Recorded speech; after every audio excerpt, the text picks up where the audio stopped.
YouTube found community, Rolling Stones fans, random people on the internet. My name is Giggens. We're here today for a review of the Record Store Day release Rolling Stones live at Racket New York City from October 19th, 2023. This is such a cool little concert. You know, what a special night that must have been to have been there.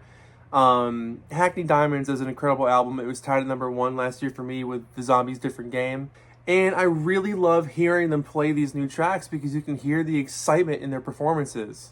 They open up the show with their Ode to New York with Shattered, and it's just so fun. Mick sounds so articulate on this. You can tell they've had some time off, and they're rehearsing these songs, they're getting their feet wet. They know next year a tour's coming, which is what's happening right now.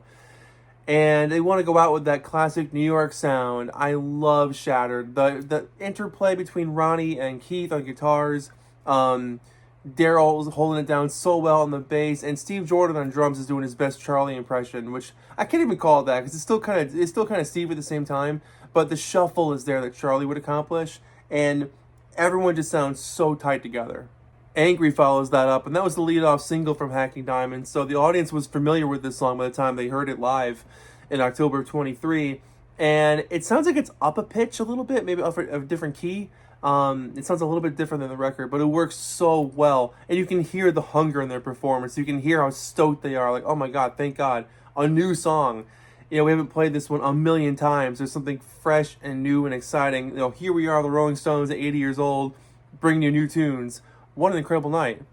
They followed that up with Whole Wide World, another one from the new album. And the chorus on this one is just begging for like that sing-along at the concert kind of feel. It works really well. And again, the guys are super tight in the pocket on it. And Mick just sounds so focused. Like he's got the words down right. Everybody playing it just feels like they're in the zone.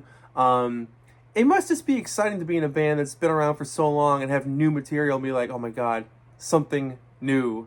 Side 1 ends with them going back to the 70s with Exile on Main Street and Tumblin' Dice. The classic that they've played probably a million times, but it sounds really good and a bit of a breather after Whole Wide World.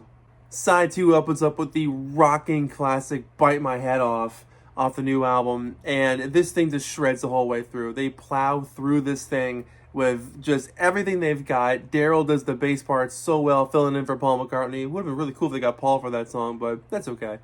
They nail this thing. They slow things down a little bit with Jumpin' Jack Flash, which has always been like kind of a much faster, upbeat version whenever they play it live. This one's slightly slower, and maybe I'm just used to hearing Bite My Head Off before it, so it feels like it's slower. Maybe that's the actual tempo, but it almost feels like they're taking it back a little bit to catch their breath, which is fine. Bite My Head Off's a fast song. And the album ends with Sweet Sounds of Heaven featuring Lady Gaga, and this is absolutely one of the most classic Stone songs ever. So much so that it's the second to last song that they play on their shows these days in this current tour they're doing in 2024.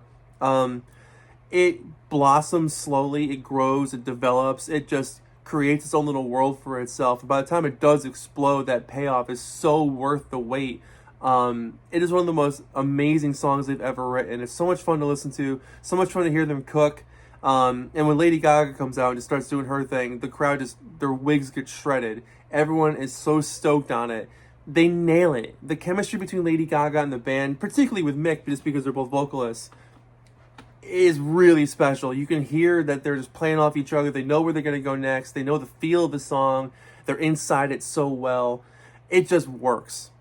And then that's it. Just as quickly as they come on stage, they come off stage. Here's the back cover. And I'll show you what comes inside. This is really cool. So here's the record itself on really nice white vinyl. You get a great inner sleeve with shots from the night. In the back is the credits. But the coolest thing in the whole package is the replica of the set list. I love that. That's so cool. Look at that. So yeah, it's super short. It's only 7 songs long, but it's really, really cool. It's great to hear the Stones back and live in action. It works out well for them. Right now they're on tour, so if you want something live from them that's current, this is the best place to go. It sounds great. It's mixed really well. The guys play together so perfectly. Steve Jordan on drums fills in so well. Obviously we miss Charlie, but like Steve does an amazing job filling in that feel of what Charlie would have produced with these guys. The only thing I wish it had was just more. You know, I wish it was a longer show. I wish there was more songs. It would have been cool if they came out and just played the whole new album and walked off and that's it.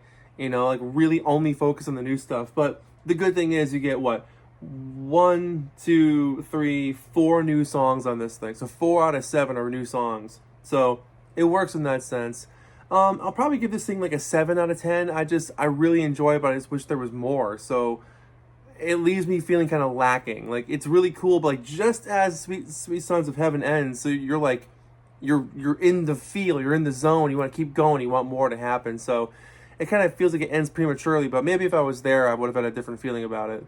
So there you go, the Rolling Stones live at Racket, New York City, 7 out of 10.